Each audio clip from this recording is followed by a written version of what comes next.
Look. You're ready.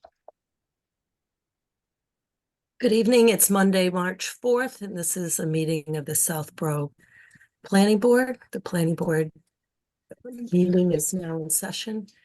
This is a one agenda meeting, a public hearing on the MBTA Communities bylaw.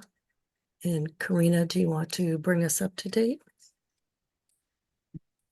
Okay, on the 28th of February, which is last Wednesday, we were able to provide the draft, actually the warrant article for MBTA communities, to be included in the warrant, for the select board to sign this evening, which will then go to the print, with that version, that we discussed on, the 26th at our meeting. So this is the, second public hearing. In the interim, in questions that arose from the prior planning board meeting, the public hearing, and from residents, there was a follow-up question as to the unit capacity for the train station area within a half mile. And there was some, and Bola will be able to explain this in more detail when they come up. So that caused us to have to do some reassessment with Bowler and determine some additional options for the train station area in order to meet the compliance model, to run. So that being said, we've had input from other residents, some who may be attending this evening as well, advocating for their properties to be included in the MBTA communities. So we've been doing our best to discuss and meet and, find out what their side, why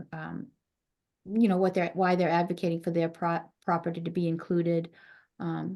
So it being kind of the nth hour, this is a very expedited mandate for the state, and Southborough has been doing a lot to try and prepare for this, beginning from information sessions, forums, and mapping sessions, and then getting the grants. Yep. Yeah. And having this on the agenda since even before last fall, I think. And then finally moving into the public hearing phase, which we couldn't do until we had a bylaw that matched the intent of the mapping that we had done to date. So with that being said, there have to be some changes to the mapping in the train station area, which is within a half mile, in order to meet the unit capacity of 150 units to be able to be built in the future by right. Has to at least be available to meet that density. So that brings us to tonight. A lot of things happened in the last day or so, and Bowler's provided some information to hopefully help mitigate some of these lingering things that have to be tweaked. And that's about it. That puts us here tonight.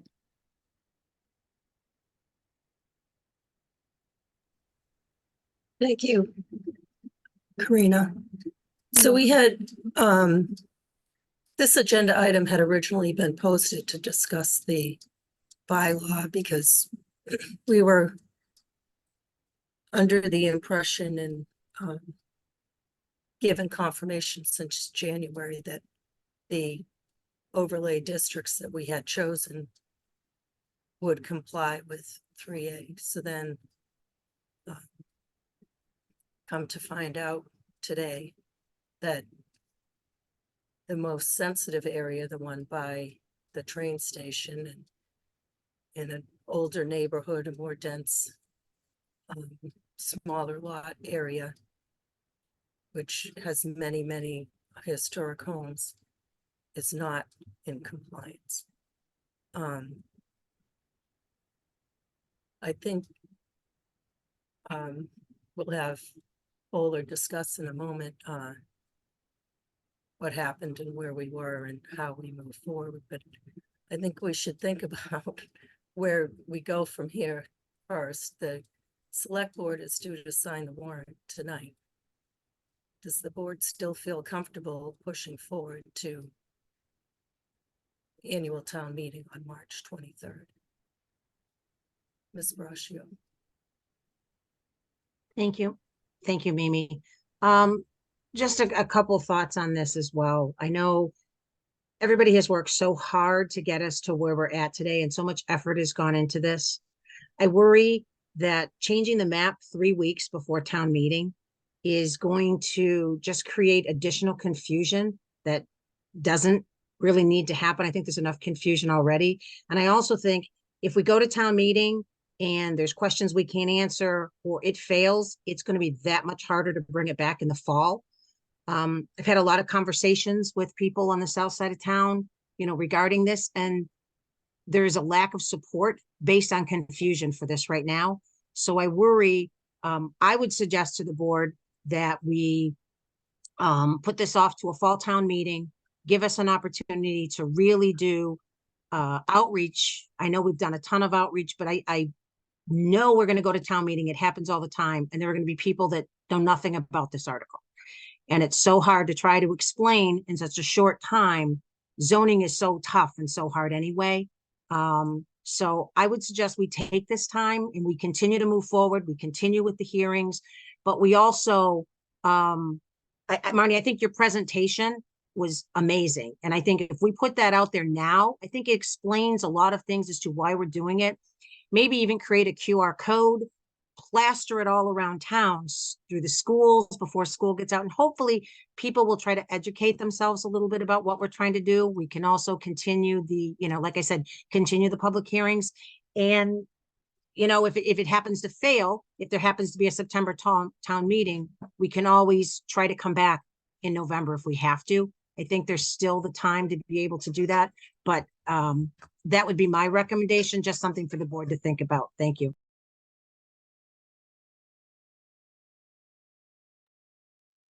Thank you, Ms. Braccio.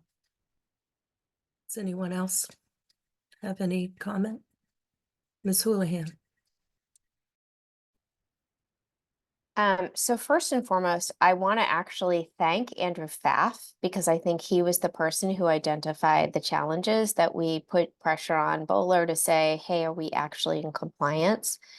I think the reality is, and I think people listening to this meeting need to understand that the law requirements are that the MBTA Communities Act has 20% of the required acreage, which is 10 acres, as well as 20% of the required units, which would be 150 units.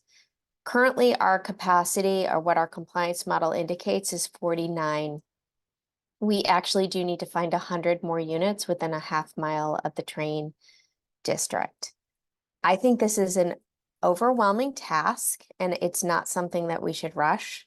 I think we should use these meetings and forums to be an education seminar, to be able to provide and solicit feedback, to talk to property owners as well as residents to learn more about their insights.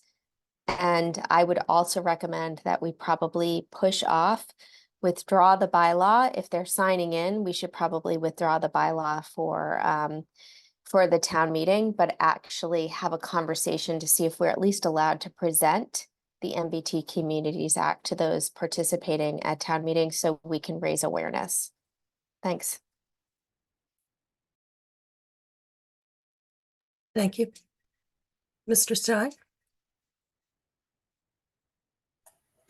Yeah, I see Mr. Pfaff is in the attendees. Andrew, thank you. I echo what Marnie said.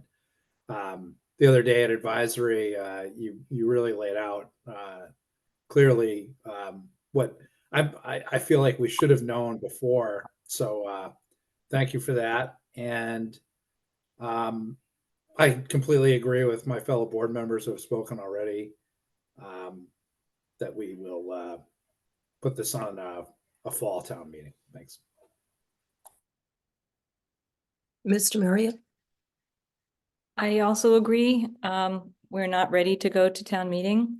I have two thoughts. One is I want to make sure that the information that we had given to the residents at the mapping session wasn't erroneous. And so I do think that we need to also time to, have some educational, forums, keep the hearings open and make sure that we get it right. And the other is, I don't believe we need to wait for the fall. If we want to have, and we're ready in May, for example, I think we could ask select board if we could have a special anytime, to be honest. And I think that we should do it before the fall because we might need the fall. If it doesn't pass, let's hope it does and we get it straight. But I would suggest something like, if we're ready, May. We've had Mays before, or June, whenever the time is right.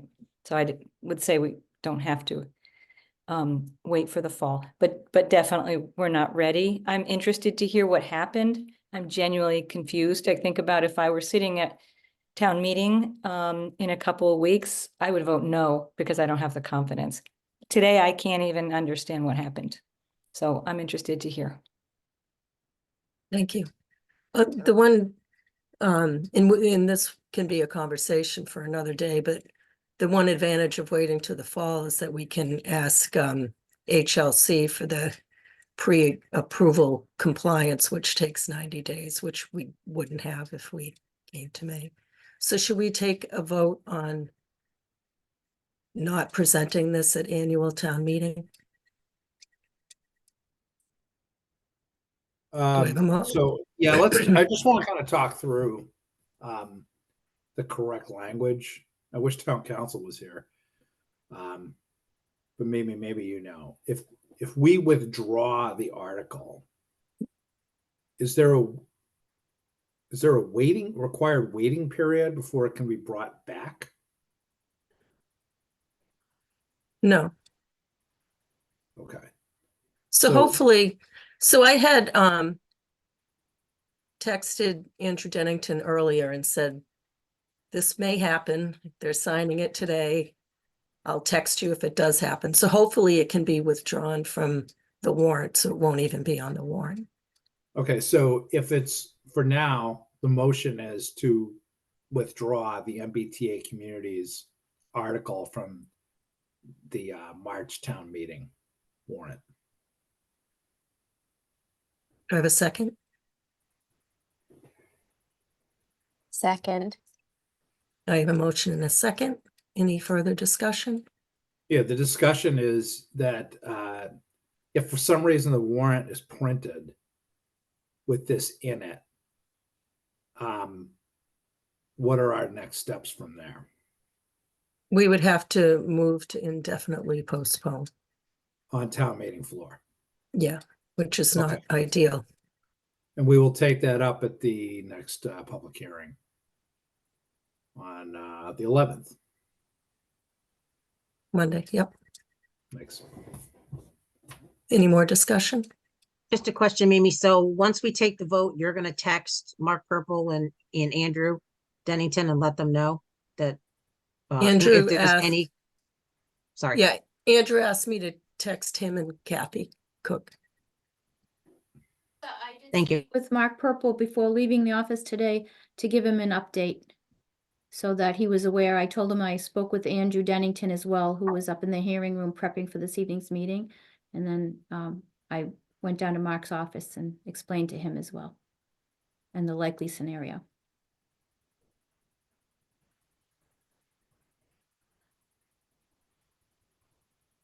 Are we all set? No more discussion? Seeing none, all in favor, Latrell, yes? Stein, yes? Houlihan, yes. Jamiria, yes. Brascio, yes. Okay, very good. And now, I will turn it over to, Zach. Zach. Great. Thank you, Mimi, and members of the board. And want to thank or start out by thanking both Karina and Colleen members of the town for all their efforts over the last year. All of the planning board members for all of your volunteered hours efforts. I know this MBTA community's process is taxing on everyone. It takes a lot of effort, a lot of volunteered time. So I want to start out by thanking you all for your efforts to date. It's been a long time, to get to this point. We've been working with the town now about a year. I think we started around this time in 2023. So it's been a long time coming. Really quick, I want to introduce myself, Zach Richards. I'm a senior project manager at Bowler. We're a site civil and permitting firm and land planning, master planning firm out of the Boston Southborough area. And with me tonight is Angela Botto, who's a senior design engineer on my team. And then there are some others working behind the scenes on our team to support the town as, again, technical assistance to navigate this new law and associated requirements. Again, it's been a lot of iterations working with the board and the town. So I thank you guys again for bearing with us and putting in all the effort that it took to get where we are today. Especially over the last couple months, right? Since the fall, it's been very fast paced. We've gotten a lot of feedback, great feedback from the town, from the public. I know there's been a lot of working sessions that Karina alluded to, and looking for a lot of feedback from everyone.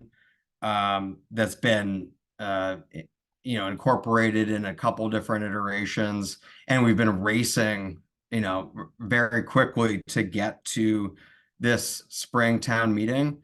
I don't think that was a mistake to move quickly. I think some of the questions that have arisen recently are great questions and great feedback, as many of you alluded to.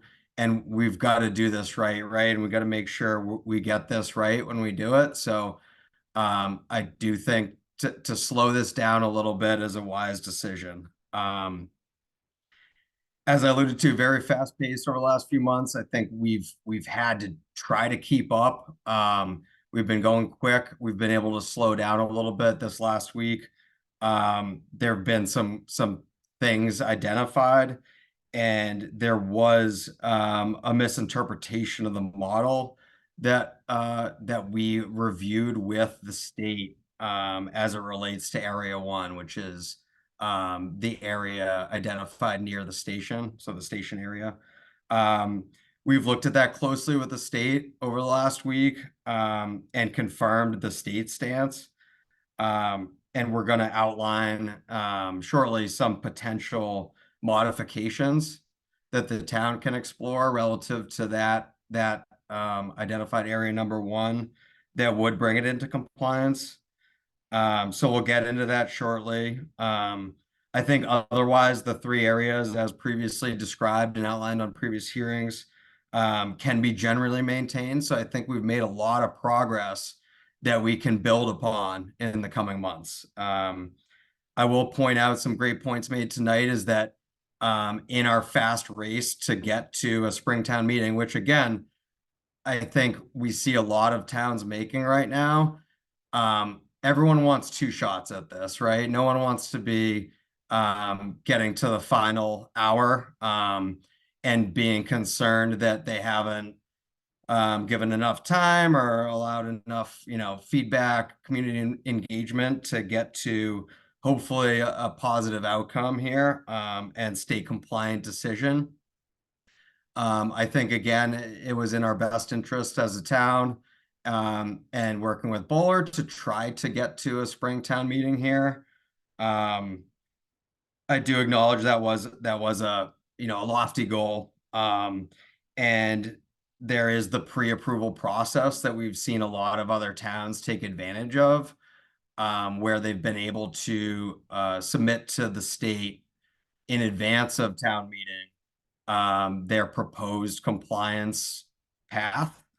and been able to get a determination in advance of a vote or a town meeting warrant that they would be state compliant. I think, we've got some time, and that the goal would be to take that path, hopefully this spring into the summer, and be able to provide something to the state that we could get a determination on in advance of a fall meeting, or as others alluded to, maybe it's earlier than that, right? To still provide two opportunity or multiple opportunities to get to a vote here.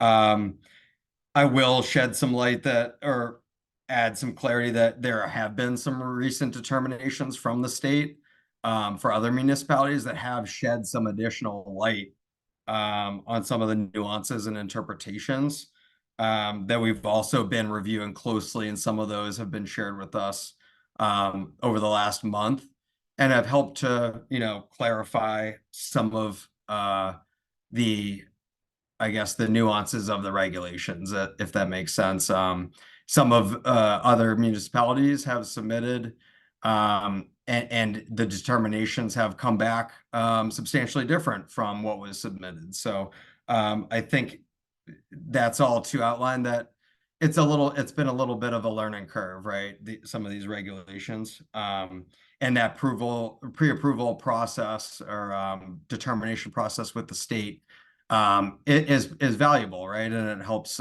clarify the compliance model and the road to compliance for municipalities. So with that, I know that's a lot of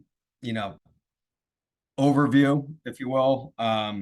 I'd like to turn it over to Angela Botto from my team. She's going to share with us a couple paths that we've quickly reviewed since last week's meeting, some opportunities and adjustments that would get us to compliance.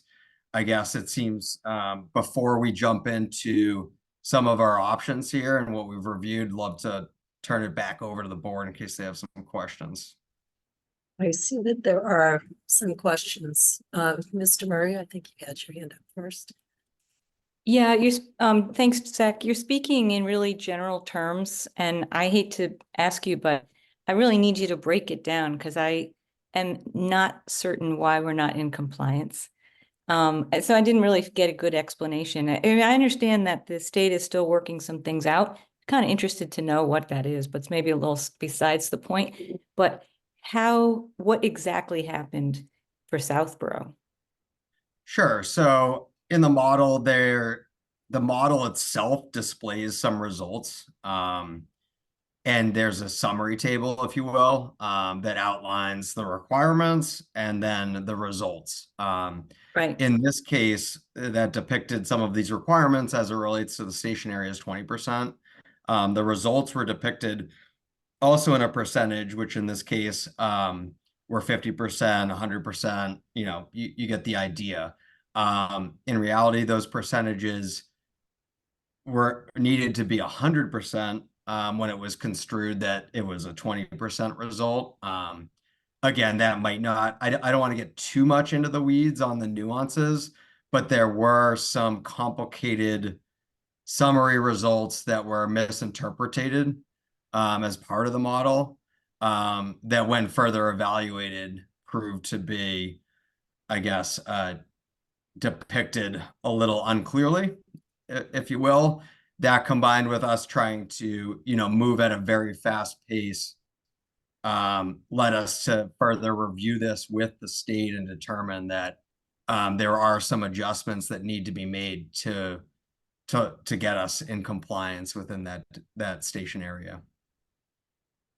And again, this might become a little more clearly when we outline some of the options that we reviewed and adjustments that need to be made to the area, which we were about to get into. So happy to answer other questions in advance. I think when we outline some of the options and adjustments that are needed, there might be some clarity to what needs to be done in moving forward here.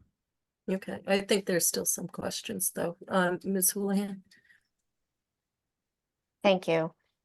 So it's very difficult to sit in this meeting today, to be very frank with you, when we have an attorney general who's very harsh about implications to a model that was never actually QC'd.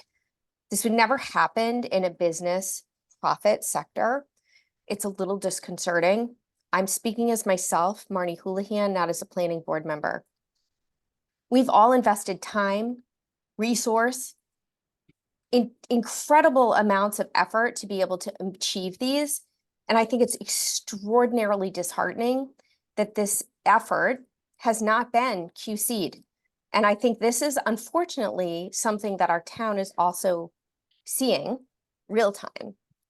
So why I would recommend, Mimi, that we don't look at Bowler's recommendations, I think we need to have a very strong opinion from a planning board perspective. 150 units within our train station in a historic section is not okay. I just don't think it's viable for our town or our community.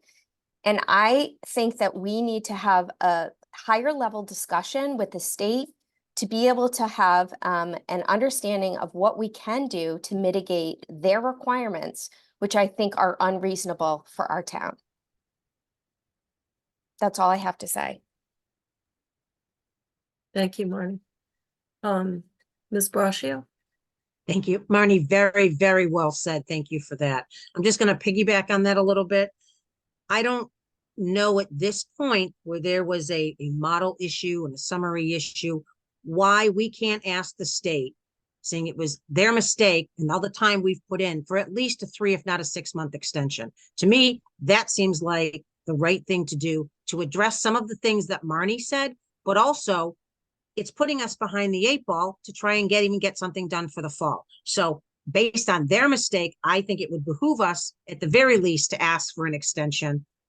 So if we're going to do this, we can do it right. Thank you. Mr. Starr?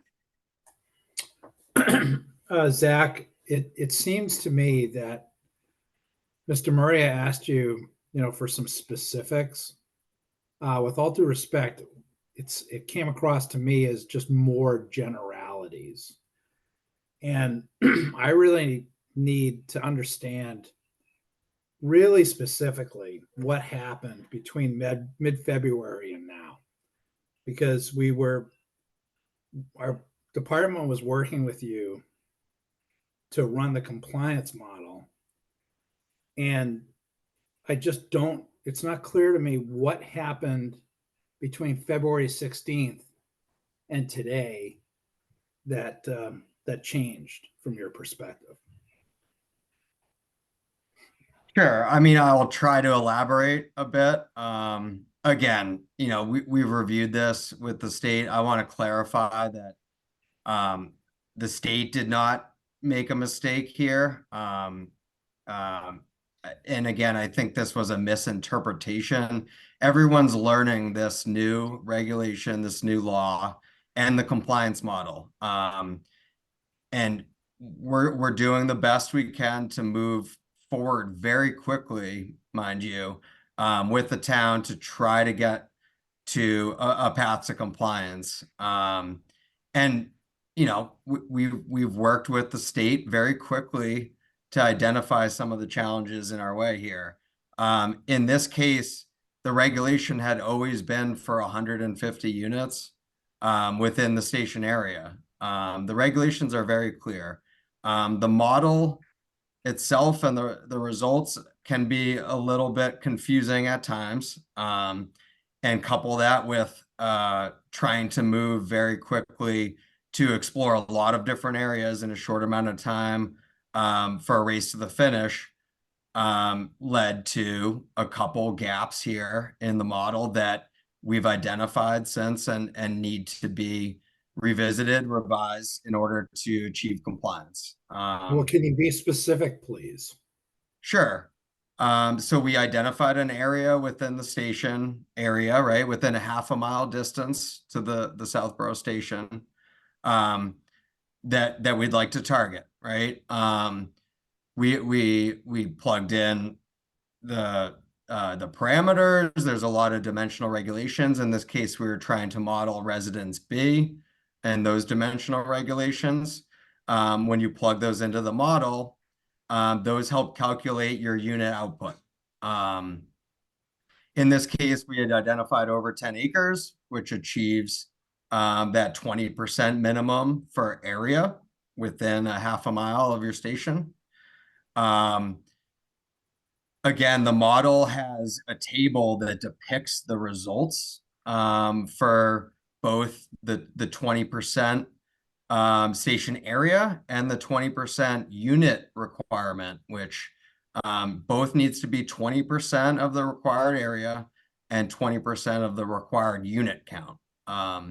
In this case, the model depicts those as a percentage. That percentage needs to be 100% in order to achieve compliance, not 20%, which was part of the misinterpretation here.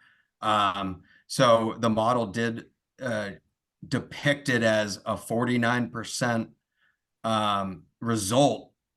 In fact, that needed to be 100%. That was interpreted as over the 20% requirement.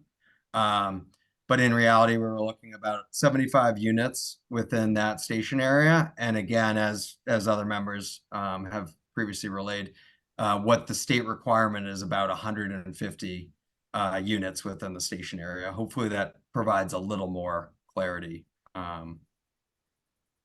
It Again, does. we're It looking to does. take our best step forward here. We realize we've been moving fast and there's been a little bit of a speed bump here, if you will. But I think there's a very clear path to compliance. There's a number of options here.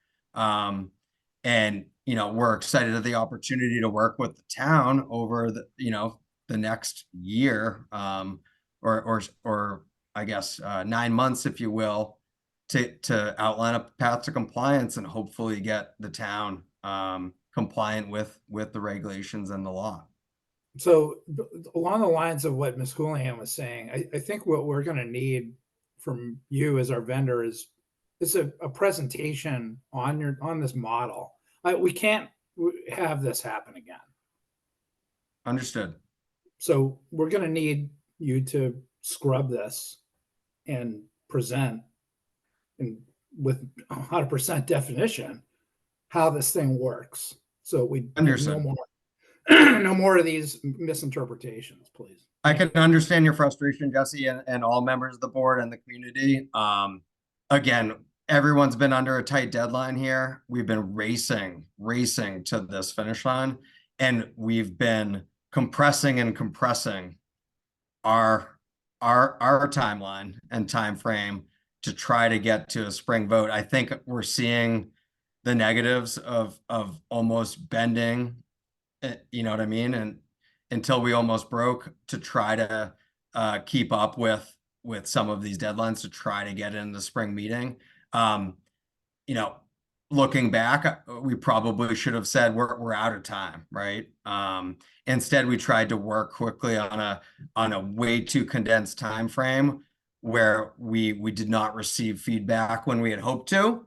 And again, not pointing fingers at all. I can't thank everyone enough for all of their efforts on this. And I know that you all feel frustration here, being where we landed here.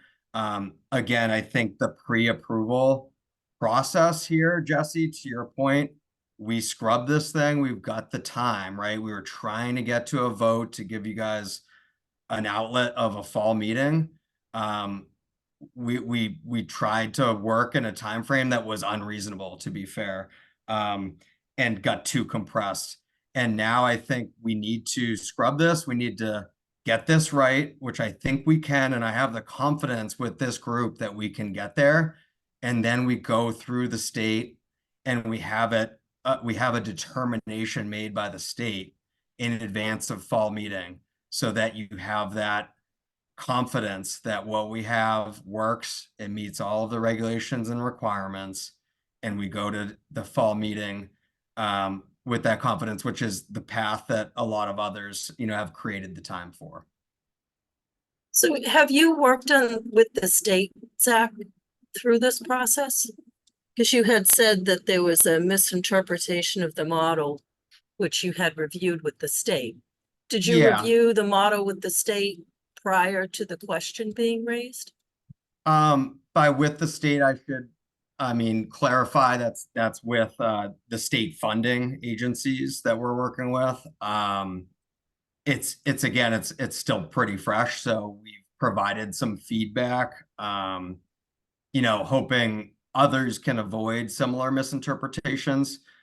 We've outlined those and suggested some you know, potential modifications for consideration on the model. I don't know that, you know, I think it's more educational, and I think it goes hand in hand with some of the determinations that we've seen that clearly there is some you know, this is a new process, it's a new law, it's a new model. There's some growing pains here and some learning pains. And I think we've identified some of those. Unfortunately, working with, you know, with this town, I mean, I'll be honest, you know, I think these can be very beneficial to other communities moving forward, and we've shared and expressed those. We have not yet engaged directly with HLC on that state level on these. We've passed those along to the agencies we're working directly with, and I think that's being passed on at a state level. So what agencies are you working with? So we're hired directly with Massachusetts Housing Partnership, MHP. So they are part of the source for the technical assistance program. So these warp speed deadlines are state deadlines. So Sorry, say that again. these warp speed deadlines are those by the state. The state deadline, yeah, and again, it wasn't this spring meeting. That's the end of year for your community. It's December 2025. Those are the state deadlines. But one would think the state would have given time for communities to comply so these kinks could be worked out instead of these warp speed deadlines that we're finding out all these problems as we go along without enough time to you know, recalibrate and still meet the deadlines. That's correct. I mean, again, we've been engaged for a year with the town. So it's very challenging, I will say, to balance getting a lot of community feedback and doing the modeling, right? And making sure everyone feels good about all the areas you've reviewed, that you've reviewed the proper number of areas and potential alternatives. That's a balance everyone's fighting with. It's all about finding that sweet spot between, you know, working sessions, meetings, public hearings. It's a challenge. I understand that, right? But to give the state a little bit of credit, this is a year in, right? And a little bit of that crunch at the end was, you know, a little bit of community feedback, involvement, you know, adjustments to the areas that came in crunch time.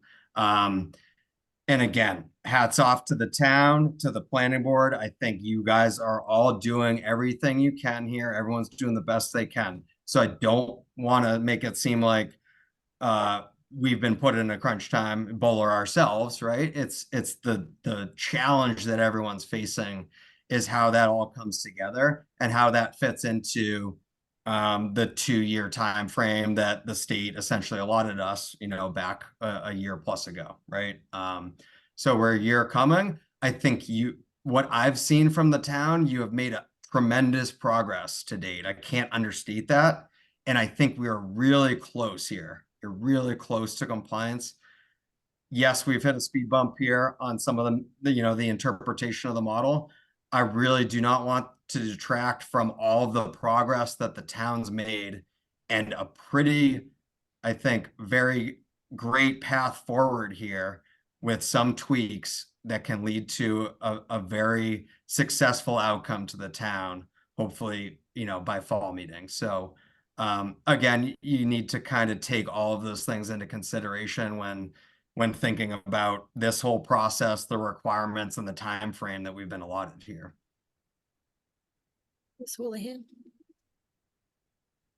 Yeah, so I guess I'm curious. So thanks, Zach and Angela. I recognize this is kind of a universal challenge that we're all facing. I think I voiced my opinion before is I don't think we have the ability or capacity to increase density per unit in the downtown train district, particularly because of the historic nature of that entire community.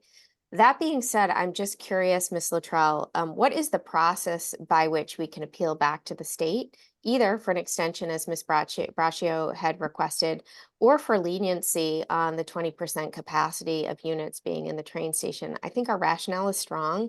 I think we have a very strong point. I think I will be very honest with you. I don't think in 3 town meetings, we will have the people that come to town meeting will approve this law if we have to increase density and increase beyond 49 units, which is what our current compliance model had indicated, to go to 150 units in a half-mile downtown district. And I am just not of the mindset that we should kind of proceed forward. I think that we as whether we have a separate working session, separate from have a public hearing, obviously, but having a discussion on what we want to do. I do not think we should propose what the other recommendations are, because I think we have a mighty hill to battle, and I'm not sure I'm completely in support of that hill to fight. So Mimi, my question to you is really, what are our avenues for direct conversation with the state to either ask for extension or to ask for leniency on the specific requirements of 20% in the downtown district? Not downtown district, this MBTA half mile. Thanks. I'm not sure. I can look into that. I think what other towns have done is their select board has written to HLC, to the secretary, has been denied. But I think the first 13 rapid transit towns had an easier lift. A lot of them already had multifamily housing zones. They just had to tweak a little. So I think this next round with the more smaller suburban towns, the commuter rail towns, is gonna be a lot more difficult. Mr. Stein? Yeah, Zach, I just wanted to ask a question. You had just said something along the lines of, we are close. It seems like we would have to either change the underlying zoning within Area 1 or really dramatically increase the acreage within that area. To me, please tell me if I'm missing something, because if that's the case, I'm not sure how we would characterize this as being close.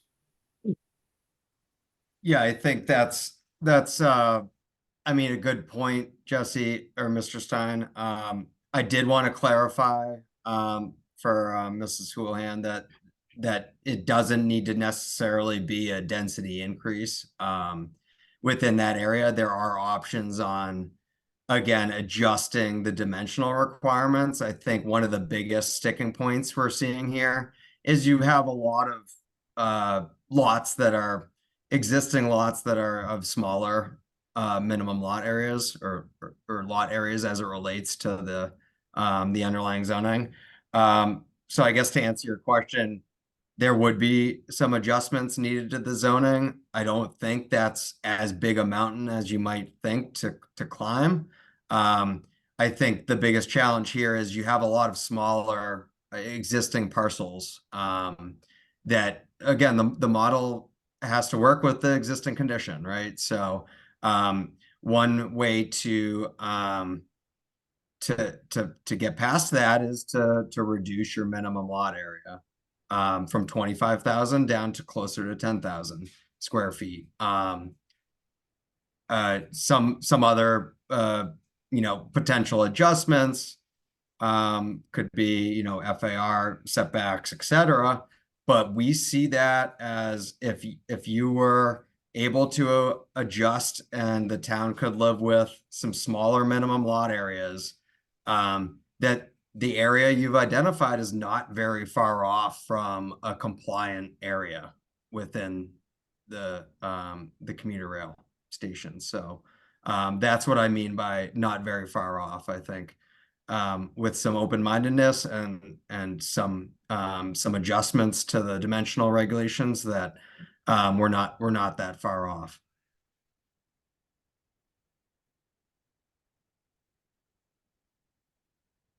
Mimi, you're on mute, so I think Debbie, you were Yes. calling on So Debbie. Mr. Murray, and then I think Mr. Pfaff has some comments. So if you want to bring him over. Yeah, I just want to say, I think we need to slow down. I don't think we're close. I think we've done this before where we tweaked and we added in a parcel, we removed one, we added one, and this isn't that. And we all joined this board as elected members of our community because we care about the people in the community. And people have a right to know what's going on their road. And this affects people's lives. So this isn't just a map we're just playing around, and this is real life. And I really think that from day one, we really tried to listen to the community. We've heard people say slow down. I think we do need to slow down and take a look. I don't think this is a quick fix. I'm not at all interested in taking a look at what you've provided. I don't think my head can actually even take a look at that tonight, because I see 4 stories and I see things like that, and I can't deal with that in this community. I don't think that's fair. We never told anybody in the community that we'd be doing anything like that. So I know and I appreciate that as an engineer, you're looking for solutions. Some of these solutions are not going to fit Southborough. And it could be that we can't find solutions. So I think that we have to keep that open mind. Understood. If I may, is just again, I'm not suggesting that we go quickly here. I think we all know we do need to slow down, and that's what we had discussed today and yesterday, last week. This is all pretty fresh, and we've been as responsive as we could be ahead of a hearing that came pretty quick, and a lot of discussion with MHP, with a number of with the town. Jumping on town calls, daily now. Our goal was to try to turn around some quick thoughts and just to show and paint the picture of what adjustments could be made. By no means suggesting that we scramble to quickly, consider those. But we did want to paint that picture for the planning board members, at least ahead of the meeting tonight. And again, I think I'm optimistic over the next month or so with some more working sessions, some collaboration across both the planning board and the town, that we can find some potential solutions that are acceptable to most. Thank you. Mr. Pfaff, welcome, and thank Thank you you. for all Thank you. the hard work that you've done. Really No worries. appreciate it. Andrew Pfaff, 50 Oak Hill. I just wanted to say, one, I think the pushing this out to the fall was the right call here where we are today. I completely agree with that. So thank you. First, I want to start, Zach, thank you for coming, and I appreciate you defending your company. But we brought this up, I believe, as early as beginning of January as a possible concern that the model might not be done correctly.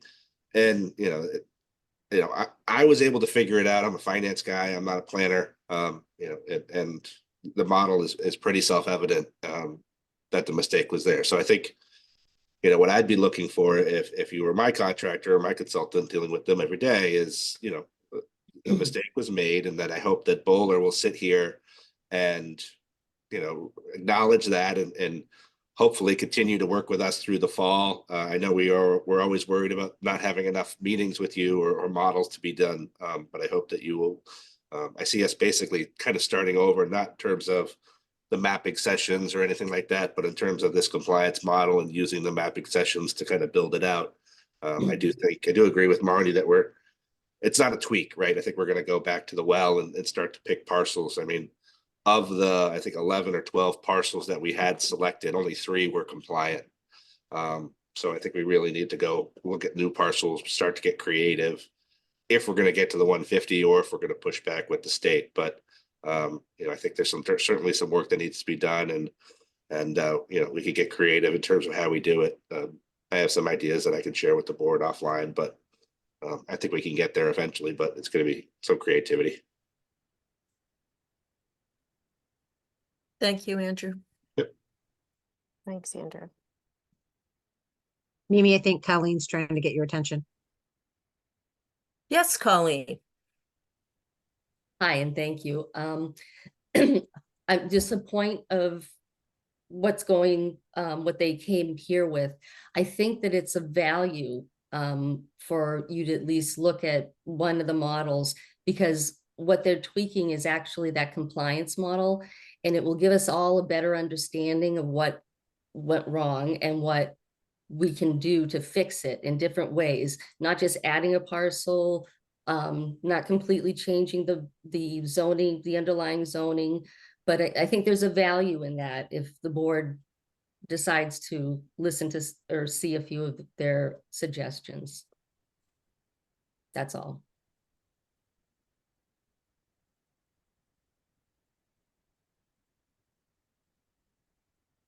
Yes, Ms. Houlihan. So thanks, Colleen. I appreciate that. I think that was circulated in an email.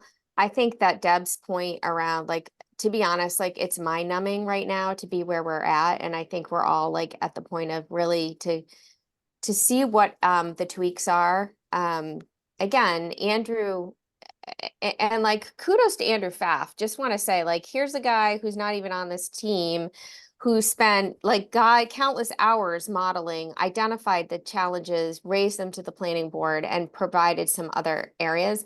I think the planning board needs to look at what Andrew provided. We had conversations. Karina and I had an opportunity to go meet with Mr. Bob Heavey and check out his land. So I think we should really sit down and have a separate meeting reviewing everything that we have in front of us, because I do think that the rules of the game change from when we were mapping.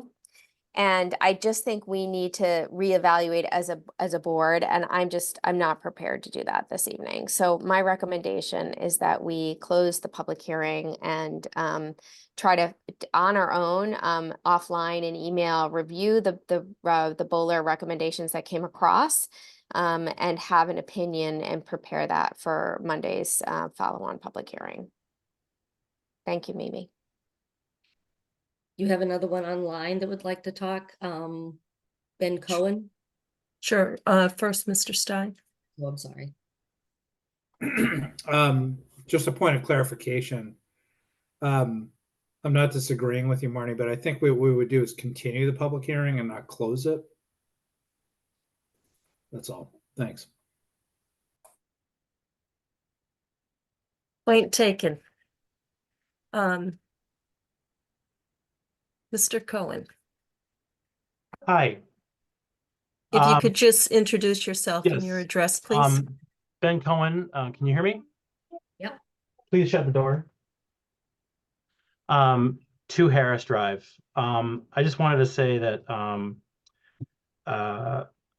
first I wanted to, if I may, provide a little clarity for myself and possibly other folks who are listening. It sounds like the goal we set for ourselves was 10 acres. And I think that, correct me if I'm wrong, that relied on those 10 acres being able to accommodate a density of 15 units per acre for a total of 150 units. It sounds like what happened was we identified the 10 acres, but following all the other underlying rules of those 10 acres and there's inherent zonings, we can't achieve anywhere near that density. So I understand that's frustrating. Speaking as a member of the public, I am very much looking forward to seeing many different models that would comply. I think we've been whittling away at a single perfect zone, and then we're very disappointed that it isn't good. I feel like we should have had a lot of different ways to attack this the whole time, ways that included more acreage, changes to the zoning, and maybe that's what the firm is here to present, all these different tweaks. And just so speaking as a member of the public, I would very much like to see all the different ways we could achieve, even if none of them are ideal or what we want. I would like to see the options. Thank you. You have Thank you. Paul Desmond? Go ahead, Hi, Mr. Jessamine, if you could introduce yourself and give your address, please. Yes, Paul Desmond, 5 Pinecone Lane. I'm also a member of SHOPSI, which might be relevant here. So I just had a couple of questions. First, I've attended a couple of these sessions. I was at one of the working groups, and I'm just unclear on a couple of things. Oh, You just muted yourself, Mr. Jessamine. All right, are the units at Madison Place that are already there included in your calculations?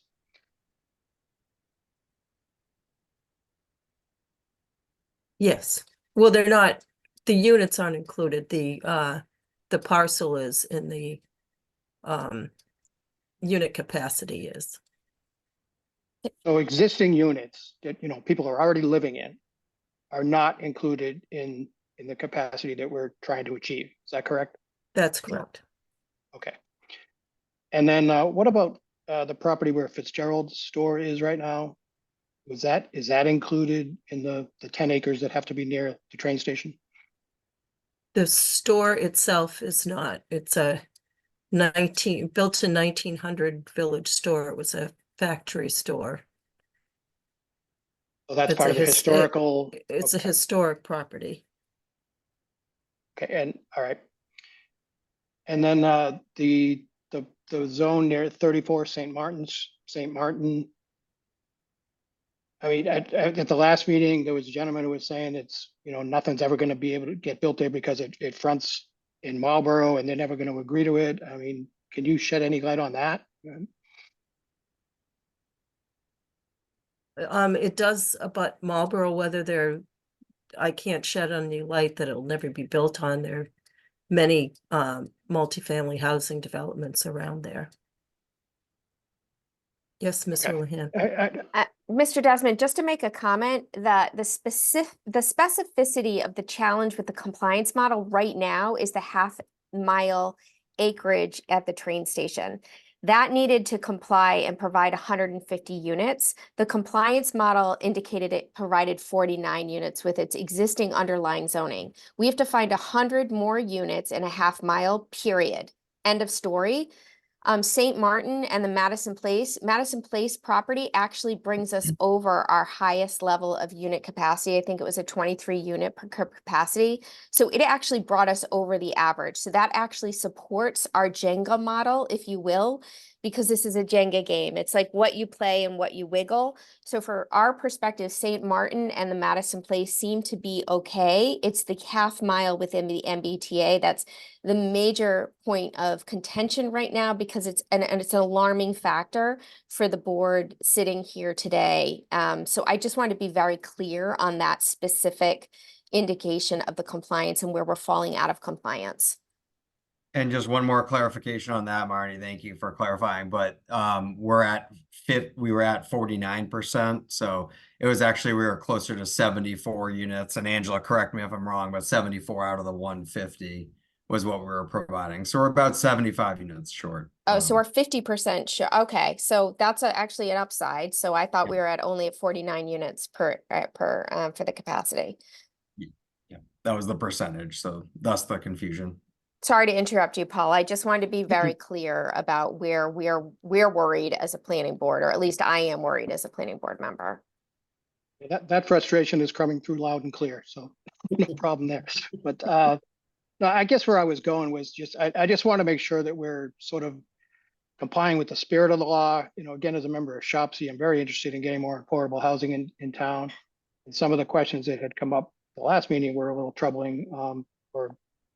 I'm just glad to hear that, you straighten that out, like the Madison Place issue would have been a problem if you were trying to include housing that was already there, which didn't make sense to me. I'm glad you cleared that up. But again, I just want to, I'm advocating that we do whatever we can to address the spirit of this law. And I think that would put us in good stead with the state. If I share your concern about, getting those 150 units near the train station, if we can show we're making a good faith effort there as well as in other areas, I think you'd be in much better stead to maybe get some sort of waiver. Thank you. Thank you. And we're certainly trying to comply with the spirit of the law, but just to be clear, it's not an affordable housing law. The allowance to have a minimum of 10% affordable housing was added at one of the later guidelines, so it was not adopted to create affordable housing.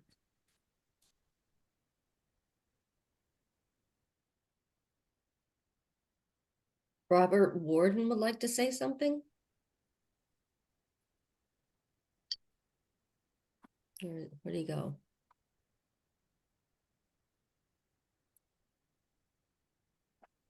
Hey, hi there. Sorry, I was muted. My name's Robert Worden. I'm a resident at 27 Atwood Street. Can everyone hear me? Yes. Thank you. I just had a question about the semantics of our interpretation of the MBTA guidance. The half-mile radius, does that take into consideration that the train station's on the border of the town? And is there any percentage taken away from that, given that a majority of that radius around the MBTA facility is in Hopkinton? I think at later guidance did take that into consideration. Originally, the 50 acres had to be within a half mile of the train station. So that after a lot of input from several municipalities, the state updated their guidelines, and now we only need to have 10 acres within a half mile, but it has to have a 150 unit capacity within that 10 acres, which is Okay, so the issue that we're having. Got it. And that takes into consideration the fact that the train station is on the border of the town. Yes. And is it half mile measured from the entrance of the station or any of the outermost dimensions of the parking lot? From the How- lot, it's not clear. From the lot. Gotcha. Okay. Thank you.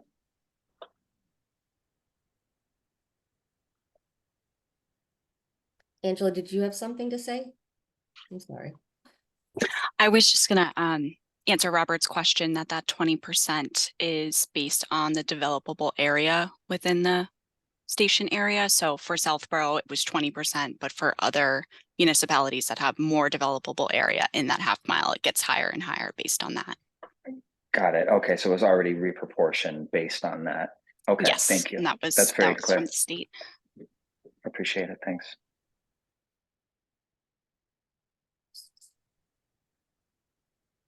David Perry would like to make a comment. Okay, can you hear me? Yes. Yes. Yeah. Introduce yourself. Yes, David Perry, 20 Main Street, Southborough. I just have to say, this is the most incredibly confusing meeting and quite a surprise. I think actually you're doing exactly the right thing, which is to back off and slow down. But boy, is it confusing, and I'm a technical city planner and I can't really understand what the heck's gone wrong. So if I can't understand it, how the heck any normal person will understand what's going on with this model and all this stuff is just incredibly confusing. Not even your board members obviously understand what's going on.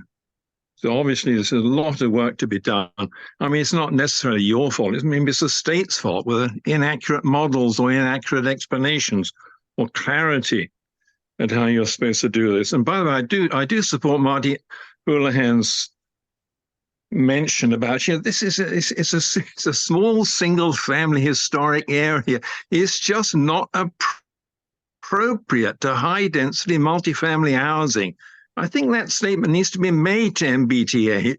I don't know if there's any other area in the state and the region which is like our area, but oh my God, I just think it's just so inappropriate. There are some lots where it wouldn't be inappropriate. The other side of the road from the station, south of the railroad, that site is appropriate, but some of those sites north of the railroad line are just simply inappropriate. I think it damages the historic area, and I think that has some value. It needs to be You need to make a case for the state, argue that issue with the state. Don't just take everything as a sort of done deal. I mean, push back on it. After all, they're just bureaucrats. They just made up these rules sitting in a room somewhere 3 years ago.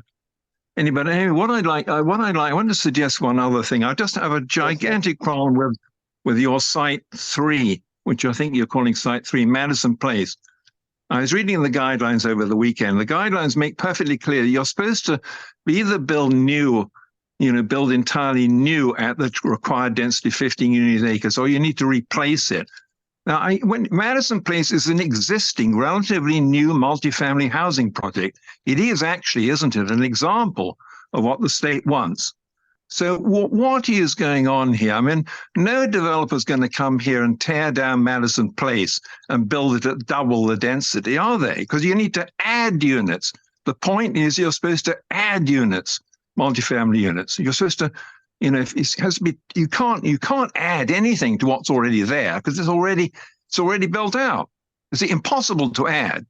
The only thing you can do is tear the whole bloody thing down and build it like 5 stories instead of 3. And that's illegal. You can't do that because it violates all kinds of rules. So it seems to me, I just don't understand how Madison Place can possibly be a valid site. It just doesn't make any sense whatsoever. If the Madison Place site was vacant, okay, then you could build a whole lot of new units. Or B, if Madison Place was a low density project, 1 story, and you could build it up to 3, that wouldn't make sense, but it is already at 3 stories. So it cannot be added to. Anyway, so I just think that site should be withdrawn and you need to find something else. Just my suggestion. Thank you. I mean, you're doing a lot of work, and obviously what's happened here is not your fault. It's the fault of these state guidelines. Thank you. Thank you. Anyone else, Colleen? I don't see any other hands. Oh, yes, I do. Mr. Bartolini. Let's see, where'd he go? Jack, you there?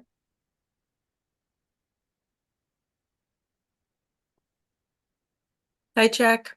If you could introduce yourself and give your address, please. Yeah, John Bartolini Jr., 4 Wire Circle. This is very difficult. I don't think I've ever been, and I've been to a lot of them, I don't think I've ever been to a public hearing where all of a sudden the planning board says, no, we've got to stop. And I do know that you've put a lot of time and effort in this, but what I'm hearing is that you might redo the maps. And if you do that, my parcel on Route 9 was a backup of 11.03 acres. And I'd like that to be reconsidered when you do that. It would, I think that I could do a nice project for the town there. Now, secondly, I think if I understand this right, it's getting confusing. 49 units, 150 units, 49%, and 100%. And I think what it really comes down to is that you've got a zoning, and I was going to ask this last week. You're 25,000 square foot zoning, but everything in that area is pre-existing non-conforming. So when you go to your compliance, you're looking at 25,000 square foot lots. But in fact, the lots down there are anywhere from 5,000 to maybe 15,000 feet. And I think that's part of the problem, and nobody picked up on it. Bola says it's not the state. It sounds like everybody's frustrated and came out at the very last minute. But so I can understand a little bit of this, but I don't really understand the whole thing. So anyway, if we're going to redo maps, I would like to have somebody look at my property. Thank you. Thank you, Jack. No other hand showing. Colleen, can we just Okay. mute or degrade, not degrade, but deploy the people Demote. who have been, yeah, demote, thanks. It's a long day. There you go. Thanks.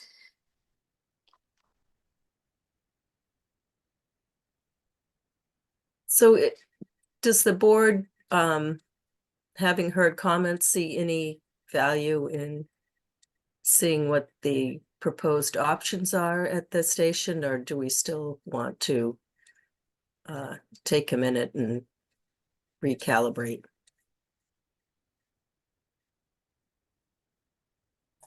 So I'm likely in the minority. I would like to hear what the consultant has to present to us tonight. I certainly understand, though, the idea that we, are not. I mean, I particularly have, a very high concerns about the concept. I don't think that I'm on the same page as the consultant for sure in this notion that all we need is an open mind. When we're talking about changing underlying zoning, that's a huge challenge, and not one that I'm sure I'm behind. I'm going to get behind. So at the same time, just for the sake of getting us on path to next steps, it would make sense to me to hear what they have to say. Thanks.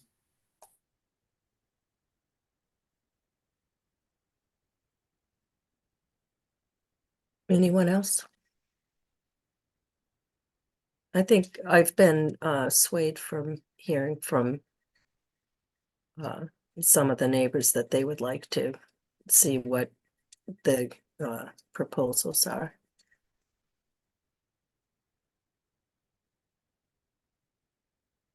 So is there an objection to so Jesse and I are a yes, and we have 3 no's. I'll go with the consensus. I'm not gonna. This is not worth battling my fellow members over.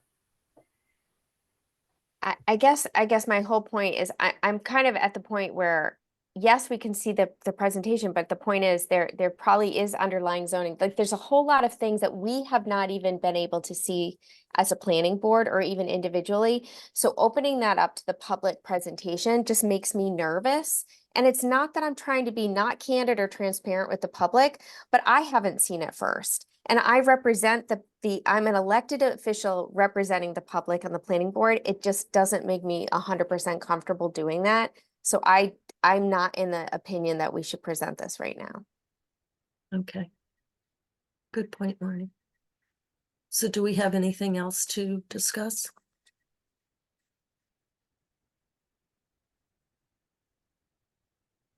Well, we're going to continue the public hearing, but That's what correct. are the next steps, I guess, is what.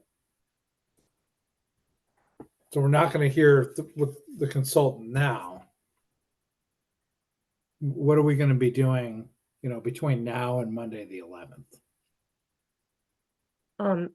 I think we each need to study what was proposed by the consultant and look at the maps ourselves and see if we can find a path forward. And I'll look into what needs to be done to contact the state to plead for an exemption or a reduction or something. Okay. It doesn't seem like there's any other hands raised. So I'll make the motion to continue the public hearing for MBTA communities to Monday, March 11th at, what's the time, Karina? I'm sorry, 7:15. Oh, thank you, Colleen. 7:15 p.m. Second. I have a motion and a second. Any discussion? Seeing none, all in favor, Luttrell, yes. Stein, yes. Lehan, yes. Demiria, yes. Brashio, yes. And thank you, Zach and Angela. This was a difficult meeting, but I thank you both for being here.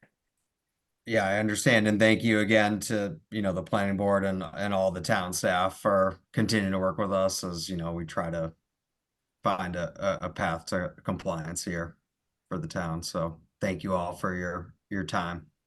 Thank you. Thank you. Thank you. Have a good week, everyone. Oh, do we have Motion to adjourn? Oh. Second.